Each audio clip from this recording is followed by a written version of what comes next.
Good morning, everyone. Thanks so much for joining us today. We're happy to be here to share this time with you. And our guest this morning is Paula Roscoe. And I'll read her bio in a little bit. And I wanted to greet Rami and Jessica this morning, my good friends. Good morning. And so I will read Paula's biography. Paula J. Roscoe is a grief guru and international award winning author. She works with grief stricken mothers using her unique 5-month program where she brings them back to life so they can become the authors of their own futures. I love that sentence. That's nice. Paula connects with the angels and spirit and uses all of her gifts as author, spiritual medium, holistic therapist, and grief specialist to heal their grief wounds completely, mind, body, and spirit, because all three are affected by grief. And Paula has also just been nominated for Author of the Year award with Women's Business Club. She offers on her website, with the link below, access to a free healing package and a discount on a course that she offers. And so that's her biography, and it's in the description below also. And Paula, I'd love to hear how you got into the work you do, how, as a grief guru, how you came to that title. And also, I know you're an author, and I looked at some of your books. Some of them are fictional books, right? They are. And which came first, right? The chicken or the egg, right? The author or the grief guru? And how do you work those together in your life? Oh, that's a tough one. Everyone asked me that. Which came first? Okay. So 27 years ago, my son died suddenly, Oh, and I was offered nothing. And everyone I spoke to, nobody seemed to know how to deal with grief. Nobody wanted to talk about it. You know, the devastating D word was never mentioned.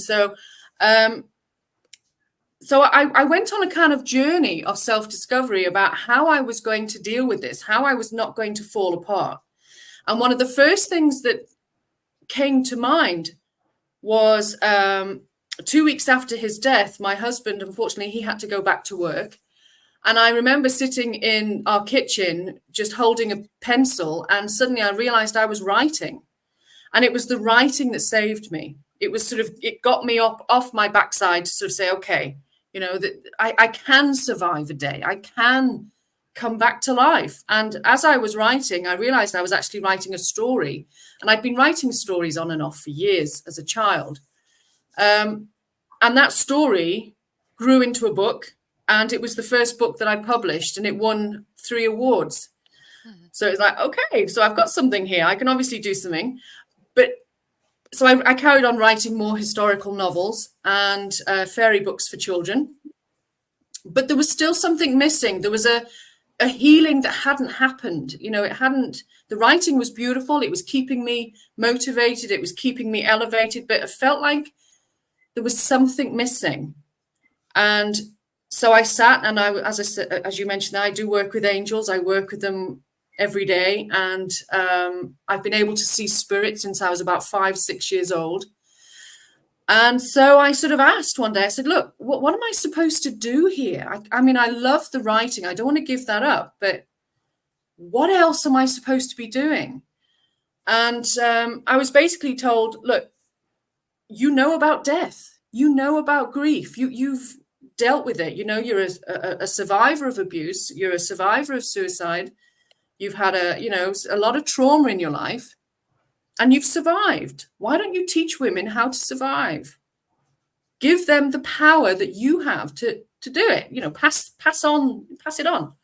So I said, okay, so I looked into some grief charities that were around during their, I worked with Mind for a while. I volunteered with Cruise Bereavement Care. And I realized I was actually very good at it. I was able to see what the clients weren't saying. I was able to read body language very well. And I was able to tap into what was going on behind the scenes with the guidance of my angels and things. So I went back to school, and I trained to be a teacher. I trained to be a person-centered counselor. That took 4 years. And then I made grief my speciality. So then I started to train people to become grief counselors over 6-7 years. And I try to encourage people to talk about death, talk about your funeral, talk about your will, talk about dying. You know, every single person on this planet is going to die. Where there's life, there's death. Where there's death, there's life. You have to kind of find some kind of peace with it. And I know that there are deaths that are awful. They're traumatizing. Especially if it's being done to you or someone has taken someone else's life. I know the trauma behind all of that. But there is still life to be had. There is still healing to be had. And what I try and teach people is that you are just as important as the person who died. And it's about realizing that so that you can come back to life. Because you're here, you know, if nothing else, the one thing that I have learned throughout the years talking to thousands of spirits is that they do not want you to be unhappy. It's the last thing they want. They keep reminding me, and the angels remind me all the time, is that love is the strongest energy. Don't give in to hate. Don't give in to anger. Don't allow it to fester. You know, by all means, feel it. But to feel it, you have to allow the healing to take place. You have to give yourself permission to heal. So what I then did over many years, it was, I don't know, about 2 years ago, I sort of said to the angels, okay, you know, I'm doing a lot of counseling work. I'm healing a lot of women, but I still feel like there's not enough. They're not getting enough. They're sort of getting to, yeah, I'm fine. I'm okay. And that wasn't good enough for me because I went beyond fine. I went beyond okay. I mean, I'm like, hell yeah, I'm living, you know, I'm embracing life. If I'm not enjoying it, I'm not doing it, you know. And people, you know, I know people struggle with that because they say, but you're a mum and your son died. Yes. And, you know, doesn't mean I don't love him, but I do love myself and I love my family enough to make the effort to come back to life. I have a daughter with, you know, special needs. I have to come back to life for her. Otherwise, what? She's not allowed to have a good life just because my son died? You know, you got to find your worth, your value. So what I did was I asked the angels and I said, well, okay, you know, what else could I offer my clients? What else can I do for the world? And they said, Paula, you've got 20 plus years of stuff just sitting in cupboards, and you've got ways that can help women. You can create a whole program. I know, yeah. So I spent a few months going through what worked, what didn't. I went through more therapy on myself to make sure that it worked, that I felt elevated. I worked with clients. I started to incorporate things like drumming therapy. I'm a drumming therapist as well. So I started to incorporate drumming therapy, music therapy, photo, art therapy. But mostly it was around the writing, knowing that words have power and what you say dictates how you feel. How you feel is how you behave. So that's what I did. I incorporated all this therapy into this program, using the angels' guidance and using the angels' healing as well. And they pop in during the program to help the client. And I created this, and we were seeing miraculous results. You know, women who were so depressed, so grief-stricken, that they couldn't look up from their belly button. You know, they could barely crawl out of bed. Women who were in severe pain, because as we know, if you're in trauma, your body's holding all that pain. And they were leaving my workshop skipping and like, oh my God, you know, I started to incorporate sound healing and humming into our therapy sessions. And you know, as you may know, that once you start opening the throat chakra, you start speaking your truth, and whoa, all this stuff was coming out that they were just releasing it all. It was just such a beautiful thing to watch. So yes, I thought, right, okay, I'm going to start offering this to women, to the world, because this was just in face-to-face, you know, with women in my area where I am in North Wales. So last year, I found a coach who helped me because I'm not nerd, you know. I can type on a computer, but everything else was just no idea. And she's helped me sort of sort it out and put it out and offer it to the world, which I now do. That was me in a nutshell. Awesome. No, I love, well, and you're an example for how all of us are supposed to be taking the things that we agreed to come into the world to struggle with and Mhm. see how the universe use them for our good, and use that as our passion and our unique way of um, supporting others in the universe, right? That's our gift to the universe, right? Absolutely, absolutely. You know, I was talking to Archangel Michael years ago about what I'm supposed to be here, and he said, Paula, remember before you were born, you decided what you wanted to do. We can remember the contract, but you can't. So when we nudge you and when we put things in your place, and we sort of, which you may deem awful, and there were some awful things in my life. You know, it was a very traumatic upbringing. Up until I was 25, I was an absolute mess. I wasn't this calm, beautiful, healing goddess you're seeing today. I was an absolute wreck. You know, I was an abuse survivor. I survived attempted murder. I tried to take my life 7 times, but I kept coming back. And they kept saying, Paula, you're here for a reason. Can you stop doing that? You know, you know? And then of course when my son died, I thought, oh my God, you know, what else can go wrong in my life? What else? And the angels kept saying to me, this isn't about wrong or right, Paula. This is about nudging you to create the woman you need to be this. You know, I now know this is what I was always meant to be. And I'm loving it. Yeah. Awesome. Awesome. Um, that's just beautiful. I guess I have two thoughts, just for you to respond to there, or any of you respond to. It's like, I was worked in the nursing home for several years, both as an aide and as a administrator, and at different times. And what's really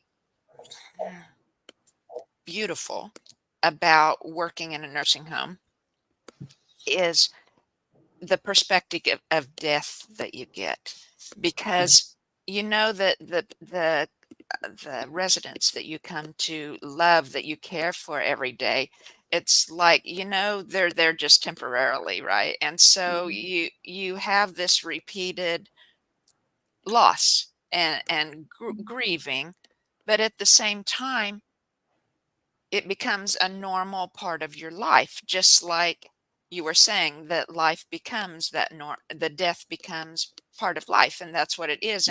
And so I had come to see it that way and feel it that way until my dad died.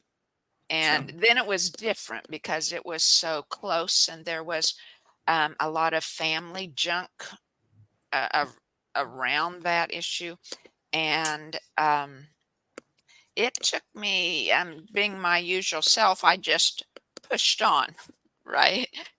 And made changes in my life, and did things like, and proceeded into what I thought was best and everything. And about, let's see, from 2013 to 2019, right? 6 years. Um, then, um, then I was when I really grieved. When I Yeah. stopped, I'd hit my emotional bottom, right? And I couldn't run from it anymore. And I had to face not just the grief of losing my dad, but the sadness I'd always felt in my life, that I came to then get into the ancestral work by accident, also, no coincidences, right?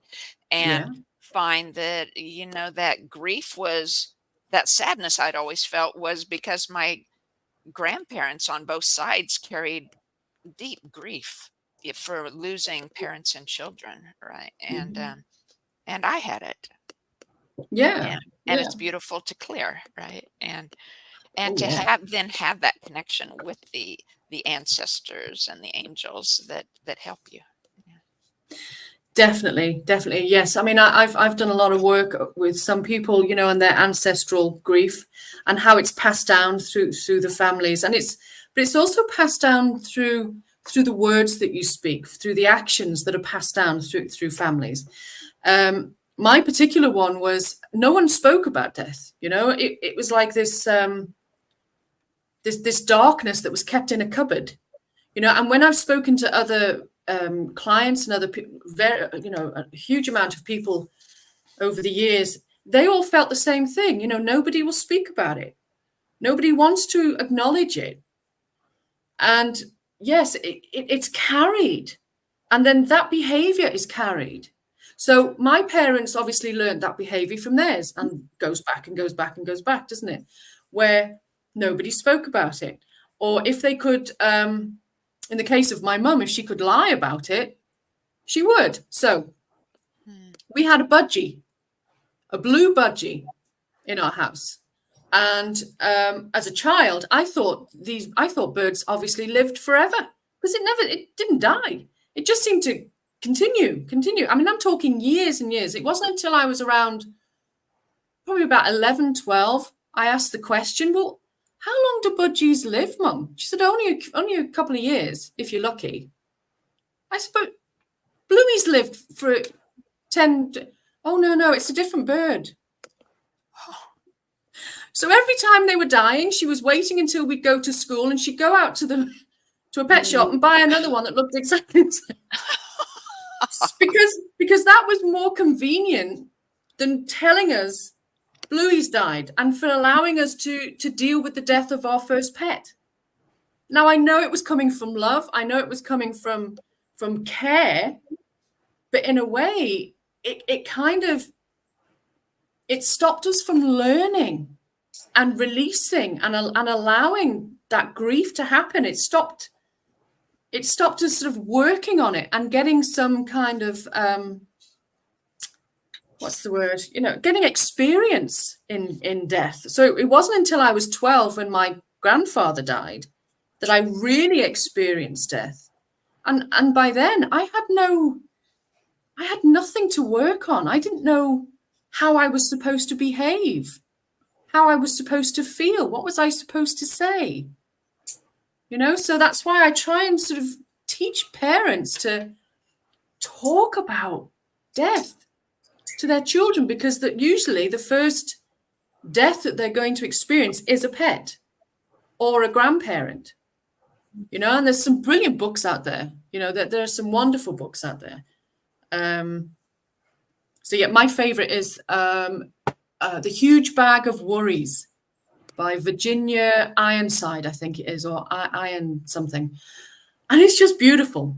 And it's not just about grief, but you can use it for any kind of trauma for children. So yeah.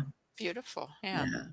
Nice. I have a question. How, or do you have any tips for working with people that don't have a spiritual practice or don't really subscribe to, you know, maybe afterlife or before life or any of that, and for them and their children dealing with death or grief? Yeah, absolutely. Now my husband's an atheist. I mean, he's seen loads of stuff happening, but he's an atheist, you know, and he believes that when we die, that's it, we're done. And I've worked with a number of people who have said the same thing, you know, that's it, we die, we go into the ground, and that's it. And they teach their children the same thing. So with that in mind, you're still dealing with the death. So you just take all the spiritual thing out of it, you know, you just deal with the death. You deal with what you've got in front of you. So you deal with the feelings, you deal with the thoughts, the behaviors, the actions. You know, it doesn't matter what you believe in the end, because the angels they're not religious. They honestly couldn't care less what you believe. They come from love and guidance. They're really not religious. Yeah. And I didn't work with them for a long, long time, because I'm not a Christian. I'm a pagan. I'm not a, you know, I said, oh, I'm the wrong person to work with. I don't believe in your God and all that. And they said, no, honestly, we couldn't care less what you believe. You can believe in a hippo with a tutu. We're not that bothered. It comes from love and guidance and support. And the main thing that they say to me all the time is when I'm working with somebody is love is the strongest energy. It doesn't matter what you believe. Just always come back to the love. It's the strongest energy. And when I'm working with a person who is an atheist or an agnostic or, or a different religion, we always work with the love. We always work with the gentleness, the kindness. And what's happening with you? What is happening with your thoughts? What's happening with your behavior? Where did those inner beliefs come from? Where did those old thoughts, where's your grief wound come from? And we start there. Because when you're working with a client, this is what I found through counseling was that a lot of counselors, they come from where they are now and they try and heal them from there, which might get them to, yeah, okay, fine. You can't start from there. You have to start from all the way back because that's where the beliefs started, the stories started, the thoughts started, the inner beliefs, the learned behavior. And it's that dictates how they behave now. Regardless of religion, regardless of belief, that is where it all starts. So you have to deal with that before you deal with this. So I had a client once, and I think he can honestly say he's one of the, I don't know, even I had to. So this old guy, he was in his late 60s, came to me, and he didn't want to be there, and he was an atheist. He believed that once you die, that's it. And he was very adamant about that. And he came in all very angry and upset. And he said, I don't want to talk about love and I don't want to talk about healing. And I said, okay, that's fine. And then eventually when I finally got him to talk, he confessed to me that he had held on to his grief for 52 years because he refused to believe that there was anything after death. He didn't want to think about it. He didn't want to contemplate it. So he held on to it, and he was such an angry man and a bitter man because of it. And when we worked together over just one session, he came back, he left, and then I thought, I'm not going to see him again. But he did. He came back the next week, and he sat there and he cried and cried and cried the whole hour, more or less. And then when he got up and he stood up and he turned to me, he said, thank you. And I said, I'm not going to see you again, am I? He goes, no. But that's all he wanted. That's it. That was all he needed. That release, and someone to give him permission to release it. That there was no agenda, there was no religion, there was nothing. It was just about what he needed to do. So I hope that answers your question. Sorry, I kind of ramble on a bit. No, that was beautiful. Thank you. Great. You. Thank you. Yeah, I think it's hard, even in my practice with gut health and health coaching in general. I come from, again, not a specific religion, but just very spiritual. And so I do feel like that's something I need to work on is being able to acknowledge everyone where they're at. So I appreciate those thoughts. Definitely. Yeah, I mean, I understand that, sometimes some people I work with, and they don't want to discuss the angels. They don't want to have the angel card readings, and that's absolutely fine. I will give them just another session on one-to-one. I create the program with a lot of movement for change, and to make it unique to them, because it's very important. You have to meet them where they are. And whatever's going on in their world. I've also worked with women who are extremely religious, and full on going to church, believing the whole thing and really taking everything on board. And that is a real shock for me, because I was brought up a Catholic when I was until I was about 15, and then I kind of rebelled.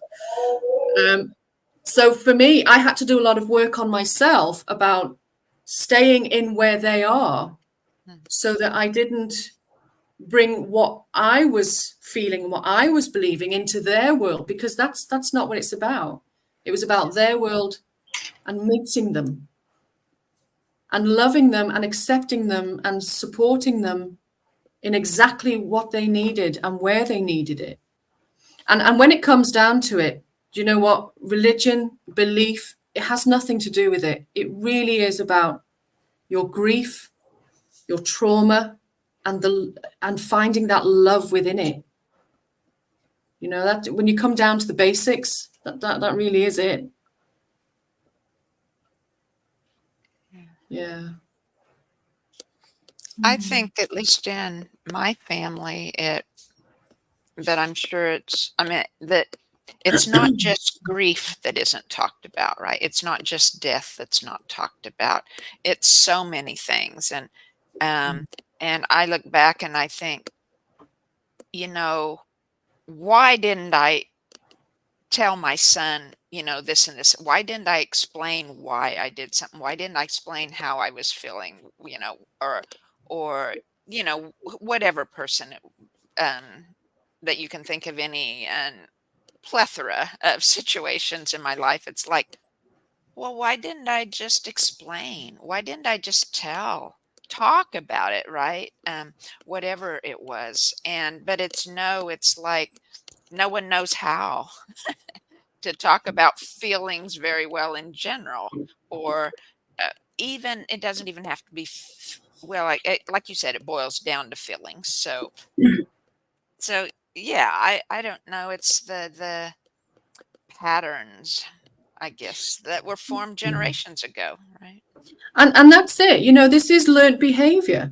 And if we don't break free from it at some point, then yeah, sadly we will pass that on, and then we hope that they will break free from it. But for me, it was I had a long conversation with someone not that long ago, actually, around families and how we pass on certain behaviors and this, that, and the other, and how people say things like blood is thicker than water and family is everything and stuff like that. And I had to disagree. I had to sort of take a different, because I'm adopted, and although I'm very close to some of my family, I didn't feel like they were my family. The friends that I have gained over the years, they are my family. I'm closer to them than my actual family, so I could cut the ties of that very easily. I could cut the ties of like some of the behaviors that I saw in my mother and father. There was no way that I was going to do those with my daughter, so I was able to cut it. But I see it time and time again where people will say, oh, well, my mum does that, or my dad does that, or, we don't talk about our feelings because it's not done in the family, or it's not, we don't behave that way because the family, and people will mention family all the time. And it's a sadness that somewhere along the lines, there has to be an awakening to other, to opening up the world of communication between families. As you say there, you didn't want to talk to him about feelings and things like that, and explain things to him. I think there's this inner thing within us mothers. Sometimes we judge and we try and perceive how they're going to be accepted or not. And we make that inner judgment before we even really, these are like the inner stories that we do all the time, isn't it? So like there's certain things that, I may want to talk to my daughter about, but I've made an inner judgment to think, oh, she's not going to accept that. I won't do it. And then a few years or a few months down the line, I'll think, oh, I should have told her that. She could have dealt with that better. But it's the inner stories. It's always the inner stories that we listen to. Yeah. And we should voice, I'm all for as you can probably tell. I like to speak. I like to voice. I like to talk things through. I like to get it out in the open. You know, I can't abide all this sulking and just speak your truths. Say what you need to say, and then we can deal with it. But if it's kept inside, there's not much I can do about that. Right. You know, so that is one of the things that, you know, one of the main things that I've always taught my daughter, even though she has special needs. You know, it's always been a case of, Megan, you stand in your truth, you stand in your power, and if you can't, you tell your mum, and I'm going to bloody well pull you up to it, and I'll stand there with you, you know, until you feel okay. So, I mean, she's very verbal. My daughter, she can talk. And she goes out there and she lives life and she embraces life and she goes and does things that she wants to try and do and learn. But sadly, I've come across mothers and fathers, and there's no judgment here. This is just their own learning, is that they haven't done that for their children with special needs, so that when they become adults, they're not doing anything. They're not standing in their truth. They're barely speaking, you know, and to me, that's a real sadness, you know, but it's their journey and I have to get that. I have to, you know, accept that. Yeah. I had heard it at some point, I don't remember where, that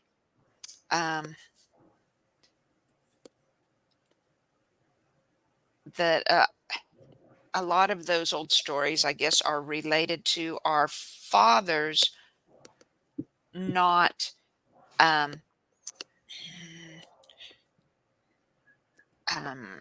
pushing's not the right word, but encouraging, you know, direct encouragement for us to be all we can be. Right. I don't know if you've noticed any specific, whether it was more on father's side or mother's side for different things that you deal with grief. For grief, well, at the moment I'm working more with mothers. I do work with men, but at the moment, yeah, I seem to be working more with mothers, and I am hearing a lot of the same kind of, more or less the same stories around this detachment, that men are moving. They're moving away, and women are feeling very isolated within their grief, and there's no communication. You know, it's very much, and marriages are falling to pieces, and people are getting divorced left, right, and centre. You know, from what I've been hearing over the last year, sadly, that men are not talking to their women, and women have decided, well, if you're not going to talk to me, I'm going to talk to you, and hence this gap, this bridge gap, you know. Whereas I think in the older generation, there was a lot more women looking after women, you know, within the community, within villages. You know, women would be the ones who'd look after each other, and the men would sort of look after each other. And I think there was more communication. You know, if you go back as far as, say, the Victorians, I mean, they knew how to deal with death. They made it an art form, the Victorians. I did a workshop on Victorians compared to the present day, and no one was scared to talk about death, because death was such a huge part of their life. You know, women were more or less in black all the time because their children were dying one after the other because of bad, you know, sanitation and stuff. People respected death. They had a really deep respect for it. And the community would all look after each other. The community would know when the death was, and they'd all look after the family. Nowadays, nobody's talking to each other.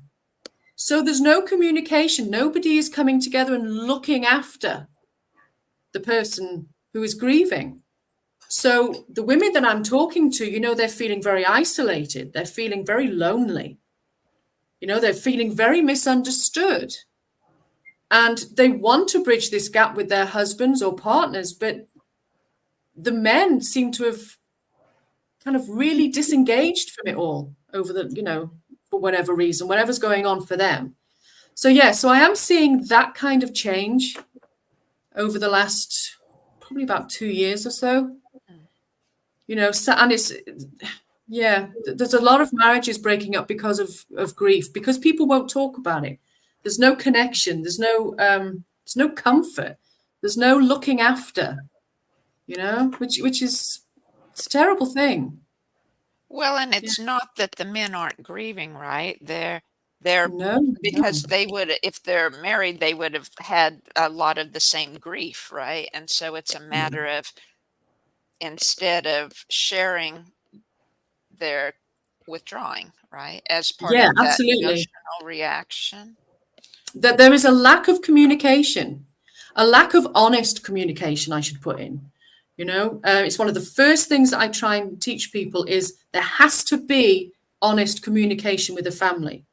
So you've got a mother and father whose child has died, and the mother is coming from this energy and the father's coming from this energy. And if you're not having this honest communication, you stay there. In fact, you start to move outward, because energy, if you're not on the same page, energy repels different energy. Whereas if you start to have honest conversations, you can start to come inward.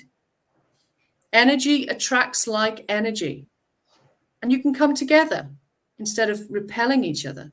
So it's one of the first things I teach is always have honest conversations.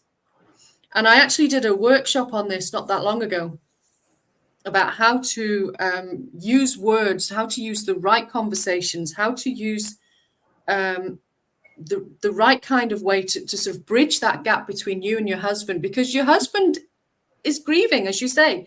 He's lost his child.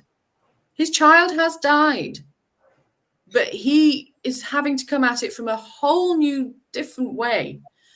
And a woman got in touch with me a few weeks ago and said, Paula, you saved my marriage. We were not talking. We had not talked since our child died.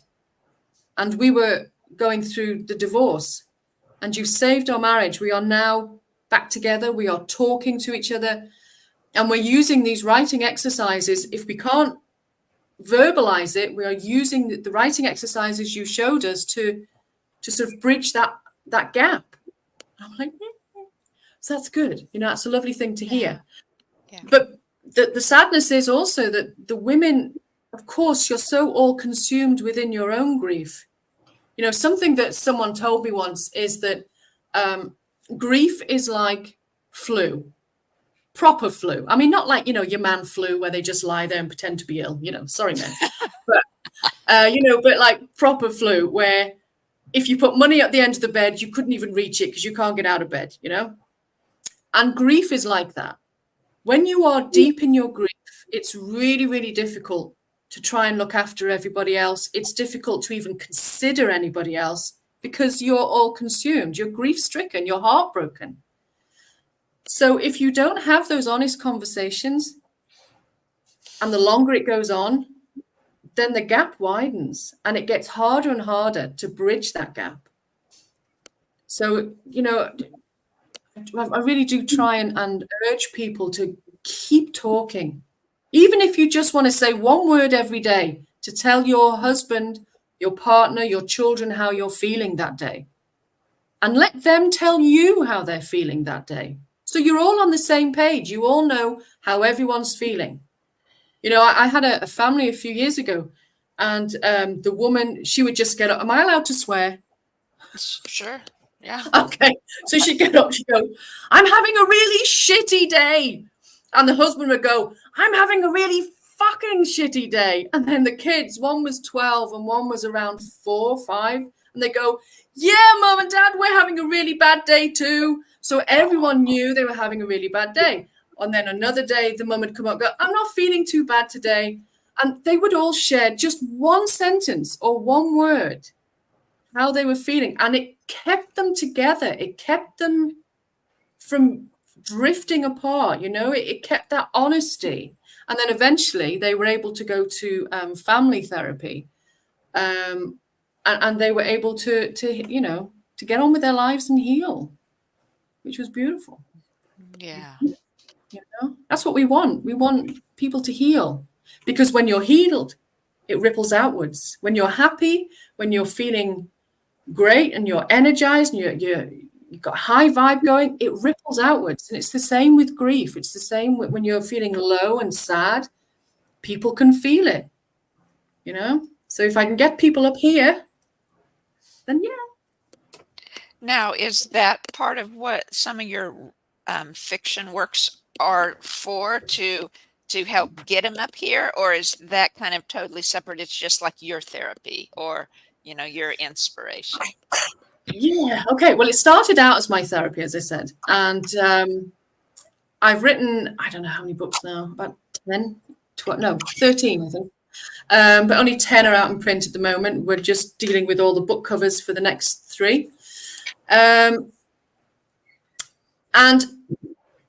there are historical supernatural fiction for adults and fairy books for children. So the historical supernatural fiction, I realized that I could heal women with my words. So all the characters, the main characters, are strong, powerful women who are put in various situations. I mix fact with fiction. I love my history, so I put them in historical things.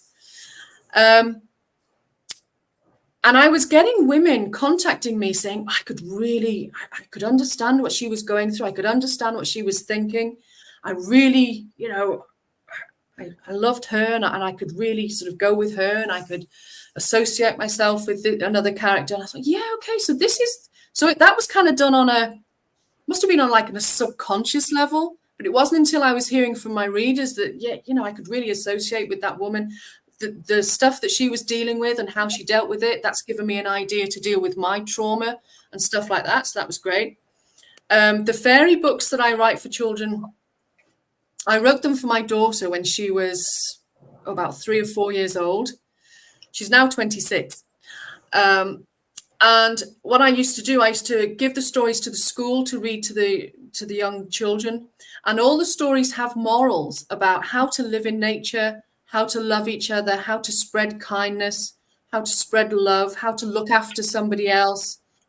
And so that was another way for me to try and teach children at an early age that this is what life is about. Loving it, enjoying it, being kind, being gentle. Love is the strongest emotion. And also things like I deal with bullying, because my daughter was bullied terribly in school because she was special needs. So I deal with that so that children can have an idea of how to deal with it. So that was coming at it from that. I've actually just finished, and it's just being edited now, and it's due out in October, my first non-fiction book that I've written called Survive Grief and Come Back to Life, the memoir of a survivor. And that book is in 3 parts. And the first part is lots of grief information and how I perceive it and my sort of take on it. And it gives you some ideas of what to do and how to look after yourself. The second part is actually, I'm sharing 12 writing exercises that I use with clients, just 12, not all of them. I'm sort of giving people a snippet, so a little self-help section. And then the last bit is the memoir of my life, of how I've survived, all that I've survived. And I'm still here. I'm still going. So, so that's due out in October. Beautiful. Yeah. Yeah, I was asked to do that by a group called, it's called 100 Voices of Women, and it's a worldwide project. So they've asked 100 women across the world to share their stories, whether that's in fiction form or whether that's in non-fiction, whether that's in poetry, however that we wanted to do it. But they wanted women who have dealt with trauma, and we're now sharing, our gifts to the world, if you like. So I was really honored to be asked. Yeah. Nice. Well, and I think, of course, all of us have small traumas in our life, things that are upsetting or struggles to deal with. But I think almost everybody too has the great big traumas, like especially well, more and more for men, but especially for women, right? Rape or sexual trauma, right? And like I said, more and more often it's young boys encountering that too, right? And it's as well as death. Do you think the process of grieving death is the same process of grieving the pain of what you lose when you have the trauma?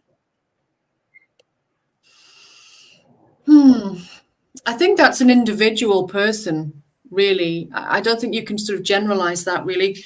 It's, you know, I've met women who have been abused, have been raped, and they grieve what they lost. They've grieved their childhood. They've grieved the trauma, the years that they couldn't accept the trauma, all those years that they put the barriers up, the defenses up, all those years that they allowed anger and frustration and the guilt, the shame, you know, to overtake their life, and all those years that they've lost. So that in itself is a certain type of grief. Mm-hmm. And also, you know, it is like a little death. It's almost like saying goodbye to that death so that you can be reborn, so that you can be who you want to be, that nobody has any power over you. You're not giving that power back to the person who abused you. You know, so in myself, I mean, I was sexually abused from a very early age, and I was in abusive relationships up until I was 21 when he tried to kill me because he caught me trying to escape. And then at 25, when I tried to commit suicide for the sixth time, the actual medical person sexually abused me in the back of the ambulance because he thought I was going to die anyway. So who was going to say anything? And I had to deal with all that. I had to deal with that trauma of men. It took me a long time to try and trust men again. But then I had to go through that grief of allowing myself to grieve that all men are not like that. I mean, I have a beautiful husband. We've been married 32 years. You know, he was my soul. We've been together in other lifetimes as well, so it was great that we found each other.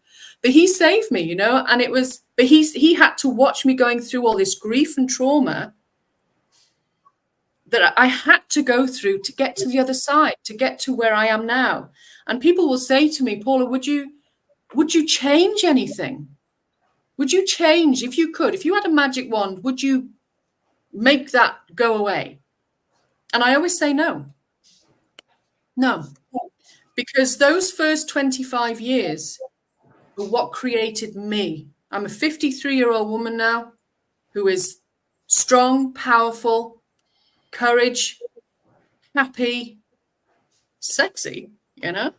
I'm funny. I'm all of these things that I wouldn't be if I didn't have all of that, which I know is an odd thing to say sometimes, but, you know, in a way, I'm not grateful for them, but I made my peace with them, if that makes sense. Mm-hmm. And I accept them. And as we said at the very beginning, sometimes you need little nudges to get you back onto the path of where you're supposed to be. And if those were little nudges, then so be it. You know, I survived them so that I can be me now. Right. Yeah.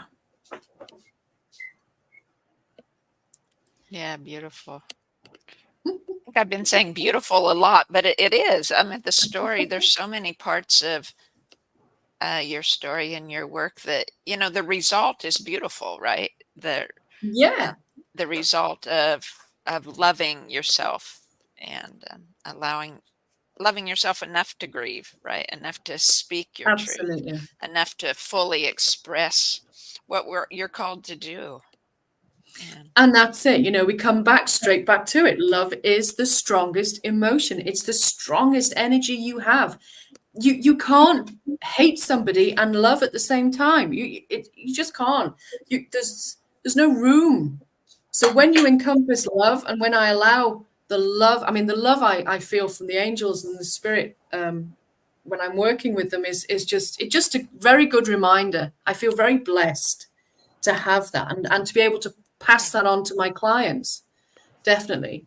You know, and it was something that I was talking to someone not that long ago about the fact, you know, about the death of my son. But if Jack hadn't have died, I wouldn't have had Megan, you know, because there was so many things wrong with Jack that the chances are that he wouldn't have lived very long anyway. And the trauma of that, there was a very good chance that I wouldn't have had another child. So I have to kind of look at it in that way, in respect of Jack, bless his heart, he lived for as long as he could so that I could then find the courage and the strength through writing to then have Megan and be Megan's mother and give Megan all she needs, you know? So, yeah, so I feel blessed that I had Jack and so that I could have Megan. He gave me the strength and the courage to keep going because, as I said, I was trying to take my life so often. And then when he died, people kept saying to me, you're not going to be here when we get back, are you? You know, they actually thought that I was going to finish it. And I said, you know what? Not a chance. If a little tiny baby can have the courage and the strength and the power to stay alive for as long as he could, who the hell am I to give up on life? No way. He really did. He showed me. He was an absolute angel. He blessed me with that gift so that I would stay alive long enough to be Megan's mum. That's what I took from his death. And I'm grateful for it. Definitely. Awesome. Wow. I was reminded of, I had a friend and she was talking about how she had a stillborn baby.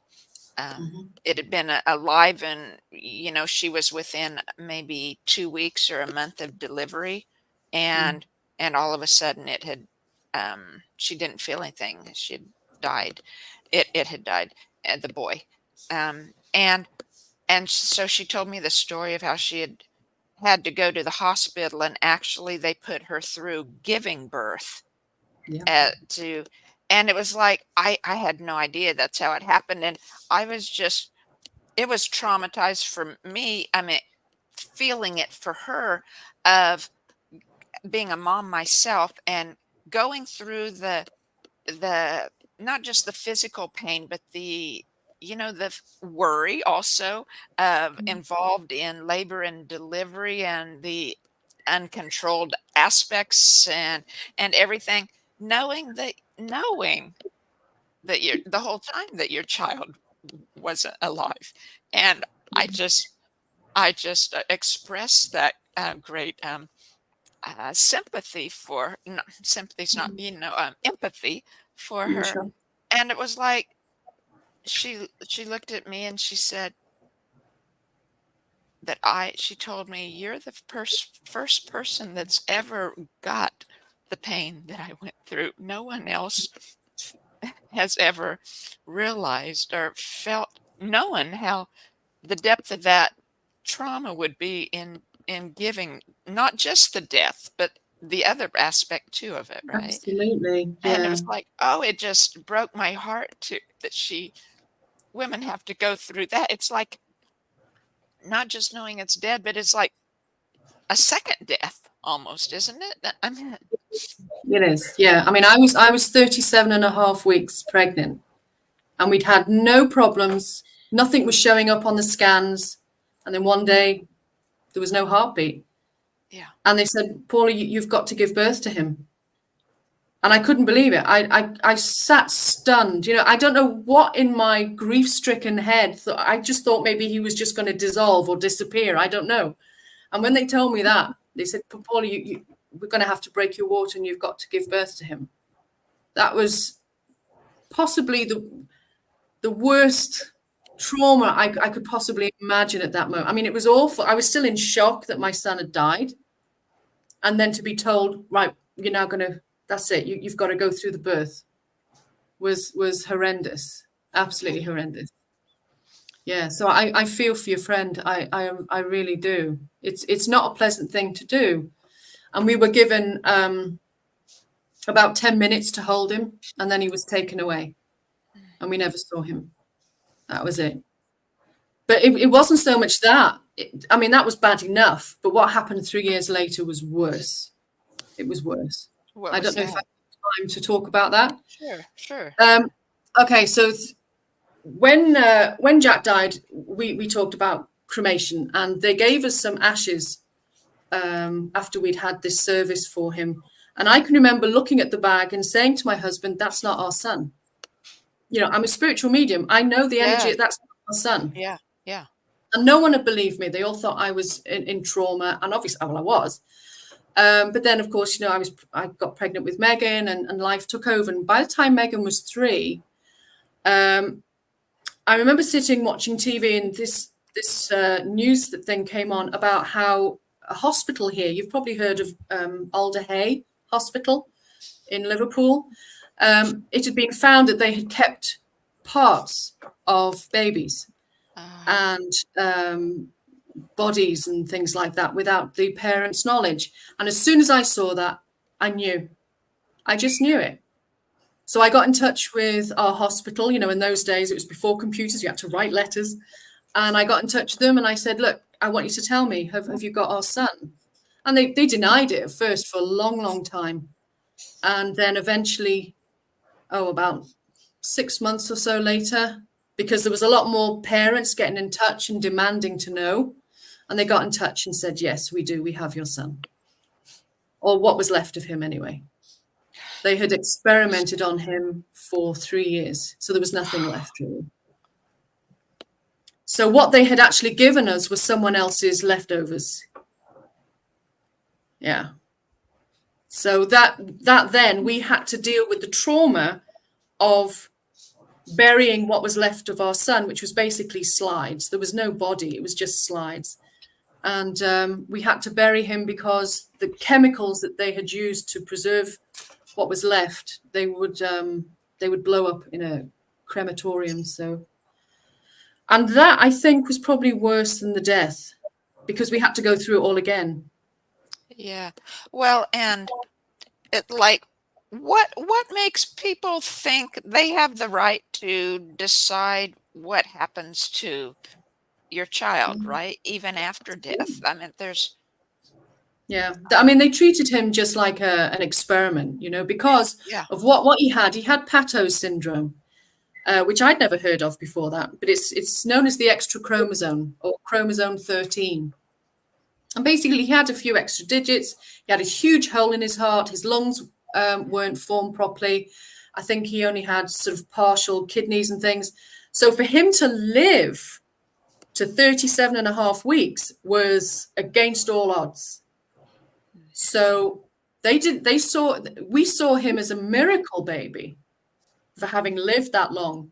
But the hospital and the scientists, they saw him as an experiment to find out why he had survived that long. They didn't see him as a human being at all. So, but there were 100 parents whose babies they had kept. So we all had to fight to get our children back. And we wrote a book. We actually all wrote a book called Sunbeams and Rainbows. And we wrote in it all the words that we wished we'd said to our babies. And we all just had a copy. It was just our personal thing that we all did. And we created a memorial in a local cemetery for our babies as well. So, yeah. You know, some good came out of it. You know, parents got together. They realized they weren't alone. They were able to express their grief. Mm-hmm. So, yeah, it was, you know, it was horrible. It was a horror story, but it brought a lot of love and togetherness for some people. Yeah. Yeah. Well, like everything in our lives, right? The universe brings everything for our good. It's just whether we choose to allow it to work for good, right? Or to see the work is good. Paula, thank you so much. It's been very thoughtful and heartfelt conversation. And would you like to take time to explain more of your course, or the offerings on your website, and how people can get hold of you? Well, you can get hold of me on my website, www.pjroscoe.co.uk, which I think you're putting somewhere anyway. And through that link, you can get your free healing package, which is a set of positive affirmation cards that I created with the angels' guidance. They're photos of flowers that I took on walks in nature around North Wales, and the angels guided the words that I'm putting on them. And there's also a beautiful meditation there to help you to remind you of the beautiful, loving support that you've got that you possibly don't even realize you have. And on there is also, right now during August, it's half price. I am giving this 3-day online course that releases anger, stress, tension, everything negative that you no longer need. It releases it. And once you release it, the next day you allow love and forgiveness and joy into your heart space. And then on the third day, you let go of all those words, all those beautiful words, all those words you've ever wanted to say and you never expressed. So it's an hour a day, but I ask you to do it over 3 days, because you have time then to process all the feelings, all the thoughts in between doing each one.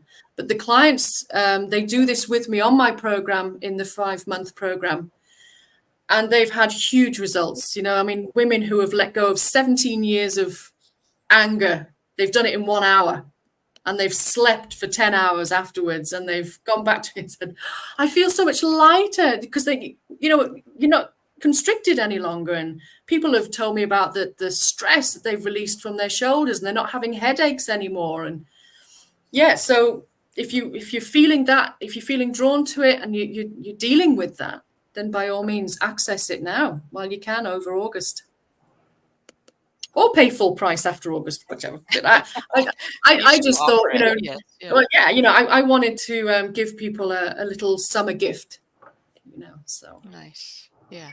And so is all your work one-on-one? You have the set processes that you go through, or do you offer it? Are some of them a group session also? No, I work one-to-one. I'm high ticket and I'm high touch. So I only take on a very small number of women at a time, and I work through the 5-month program. Or some women, they feel that the first 10 weeks is enough for them, and that's fine, because the first 10 weeks is very intense therapy. It's weekly therapy with me, and we do lots and lots of different variations of things to get down to the nitty-gritty of who you really are, what's happening with your grief. As I said at the beginning, we go all the way back. We deal with all the old trauma, all the old beliefs, all that, so that when you get to here, you're nice and clear, you're lighter, you're happier, you're ready to elevate your energy. And we work with angels, and lots and lots goes on in the first 10 weeks. And then the second half, the next 12 weeks, it's a structured writing therapy course that I put together that really gets down to who you are, what you think, how you feel. Are you standing in your power? If not, why not? Let's explore that. What other people think of you, what you think other people think. And it really gets down to what's really going on with you. So that by the end of the 5 months, you're completely clear of the grief, the trauma, all the old beliefs. You've let them go. And you're standing in your own power, and you've become the author of your own future. And you've also got, because we do a lot of writing throughout the whole 5 months, you've got your own grief journey right there. And then if they want to, I help them then create their own ebook, which, they can use for themselves, or, sometimes it's nice to have a little paperback of your own grief journey on your bookshelf. Right. Yeah, so that's what I do. Nice. Well, Paula, thank you. Thank you so much for joining us today and sharing this time with us in conversation. Thank you so So much for having me. you bet, you bet. And thank you all for watching. We appreciate you doing so. And Thank you. so we'll be back next week with another guest, and we'll end the podcast today. Thank you. Okay, thank you.